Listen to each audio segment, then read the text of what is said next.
Friends, welcome to Defence Matrix. तो AMCA को लेकर नए अपडेट्स आए हैं। ये द इकोनॉमिक टाइम्स की रिपोर्ट में मेंशन किया गया है।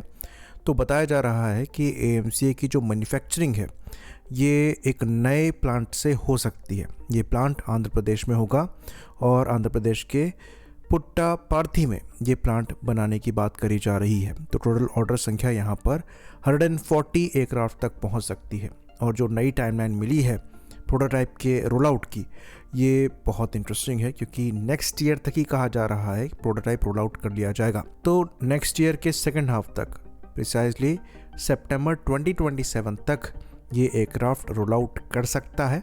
और जो फर्स्ट फ्लाइट है ये उसके एक साल बाद सितंबर 2028 की बताई जा रही है, जिसके बाद मल्टीपल प्रोटोटाइप्स निकाले जाएंगे। और कहा जा रहा है कि सारा सर्टिफिकेशन प्रोसेस सब कुछ कंप्लीट करके टेस्टिंग ट्रायल्स के बाद 2034 तक इस प्लेटफॉर्म को तैयार कर लिया जाएगा। और फिलहाल यहाँ पर जो शॉर्टलिस्टेड कंपनीज हैं इसमें टाटा है और दूसरी L&T और भारत फोर्ज है। तो ये पूरी तरीके से प्राइवेट कंसोर्टियम द्वारा या फिर प्राइवेट कंपनी द्वारा मैन्युफैक्चर किए जाएंगे। और यहाँ पर ऑर्डर संख्या भी 140 के आसपास की बता दी गई है। तो इन प्राइवेट कंपनीज को एक तरीके से सिक्योरिटी मिलेगी इस प्रोजेक्ट में घुसने के बाद, क्योंकि यहाँ पर सबसे बड़ा कंसर्न यही था कि जो इन्वेस्टमेंट है ये लैक्स ऑफ करोड़ की है और उसके हिसाब से अगर ऑर्डर संख्या नहीं होगी तो प्रॉफिट बनाने में परेशानी होगी। ऑर्डर संख्या 140 के आसपास अगर बताई जा रही है तो ये इस प्रोजेक्ट को एक सेफ बेट बना देता है। खैर, ये बात अभी भी हम अपने एक्सपीरियंस से कहेंगे कि यहाँ पर जितनी भी टाइमलाइंस बताई जा रही हैं इनको पिंच ऑफ सॉल्ट के साथ ही लिया जाए। और जब तक प्रोटोटाइप इनका रोल आउट नहीं हो जाता है तब तक ये एक्सपेक्ट कर पाना कि उसके 5-6 साल में ये सर्विस इंडक्ट होने लायक हो जाएगा, बहुत ज़्यादा एक्सपेक्ट करना होगा। ऑल्दो ये चीज़ भी नज़र आ रही है कि इस प्रोग्राम को पुश ज़रूर किया जा रहा है। ये चीज़ DRDO चीफ द्वारा भी कही गई है कि आने वाले कुछ समय में ही प्रोटोटाइप डेवलपमेंट के लिए पार्टनर को चूज़ कर लिया जाएगा, जिसके बाद प्रोटोटाइप कंस्ट्रक्शन स्टार्ट होगा और ज़्यादा समय उसमें लगाया नहीं जाएगा। तो उस लिहाज से यहाँ पर जो एक साल लेकर चला जा रहा है प्रोटोटाइप फैब्रिकेशन के लिए, वो एक लॉजिकल टाइमलाइन लगती है। लेकिन जब तक चीज़ें ग्राउंड पर नहीं है तब तक यहाँ पर कुछ भी सर्टेन नहीं है। तो फिलहाल इंडिया जिस सिचुएशन में है, हमें ये 5th जनरेशन फाइटर प्लेटफॉर्म्स चाहिए और बहुत जल्दी चाहिए, क्योंकि एनिमी के पास इस कैटेगरी के प्लेटफॉर्म्स आ रहे हैं। कल ही हमने डिस्कस किया कि कैसे चाइना द्वारा J-35 के एक्सपोर्ट वेरिएंट को रोल आउट किया गया है, जो कि लाइकली पाकिस्तान को जाने वाला है।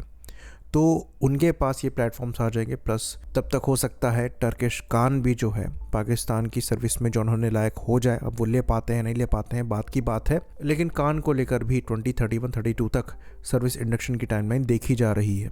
तो काउंटर में हम खाली 4.5 जन प्लेटफॉर्म्स उड़ाते हुए नहीं रह सकते, हमें भी 5th जनरेशन सॉल्यूशंस की तरफ देखना पड़ेगा। तो जो इंटरिम सॉल्यूशन है जिसके अंतर्गत कहा जा रहा है कि लाइकली SU-57 लिया जा सकता है, उसके साथ साथ आपका डोमेस्टिक प्रोग्राम भी फास्ट ट्रैक होना बहुत ज़रूरी है। और इसलिए आमका को लेकर यहाँ पर थोड़ी तेज़ी दिखाई जा रही है। अगर शुरुआत से ही सीरियसनेस इस प्रोग्राम को लेकर होती तो शायद यहाँ पर प्रोग्रेस भी अच्छी हो रही होती। इनिशियली जो 2030 की टाइमलाइन बताई जा रही थी वो लॉजिकल थी, लेकिन उसको 5 साल पुश करके 2035 तक जो बताया जा रहा है, इसकी वजह से अनफॉर्चुनेटली इंटरिम सॉल्यूशंस को देखने का रूम खुला है। और इसलिए एयरफोर्स द्वारा 5th जनरेशन फाइटर प्लेटफॉर्म्स को सीक आउट किया जा रहा है, क्योंकि IAF हर जगह कॉम्प्रोमाइज़ कर सकता है लेकिन पाकिस्तान से कैपेबिलिटी एज नीचे नहीं रख सकता। खैर, इंटरिम सॉल्यूशंस को प्रिक्योर करना एक अलग मुद्दा है। आमका की बात करें तो करीबन 1 लाख करोड़ की इन्वेस्टमेंट यहाँ पर करी जाएगी और 600 एकड़ के आसपास जो लैंड है ये लिया जाएगा।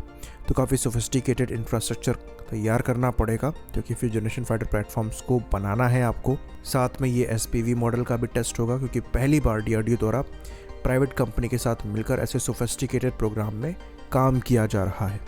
बाकी आमका को एक बेनिफिट ज़रूर मिलेगा कि जो 2035 की टाइमलाइन यहाँ पर हो रही है उसके हिसाब से टेक्नोलॉजी जो इवॉल्व होगी वो यहाँ पर इम्प्लीमेंट करी जाएगी।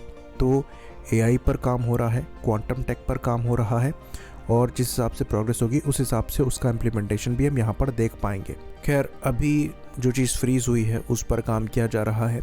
इसमें जेट इंजन को इंडिया में मैन्युफैक्चर करना भी ज़रूरी है, जिसको लेकर जीई से बात हम कर रहे हैं F414 इंजन्स को लेकर, जिसकी डील भी लाइकली आने वाले कुछ महीनों में साइन हो जाएगी। उसके बाद फिर डोमेस्टिकली हमें 5th जनरेशन इंजन्स पर काम भी करना है, जिसके लिए लाइकली साफराट के साथ पार्टनरशिप करते हुए इंजन डेवलपमेंट भी इनिशिएट करना पड़ेगा, और वहाँ पर भी हम डिले नहीं कर सकते।